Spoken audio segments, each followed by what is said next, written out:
Noong ika-22 ng Abril taong 1970, ang unang araw ng mundo ay ipinagdiwang sa Estados Unidos, tanda ng pagsilang ng modernong kilusan para sa kapaligiran.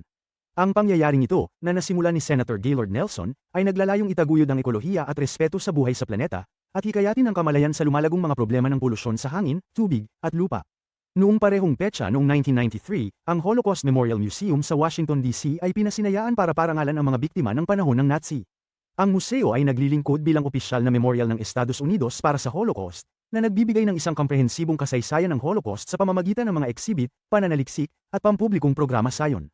Noong ika-22 ng Abril taong 2000, sa isang makasaysayang pangyayari para sa kalusugan ng mundo, opisyal na idineklara ng World Health Organization na ang bulutong ay naisugo na. Ito ay resulta ng isang intensibong kampanya ng pagbabakuna sa buong mundo at ito ang unang beses na isang sakit ay nasugpo dahil sa pagsisikap ng tao.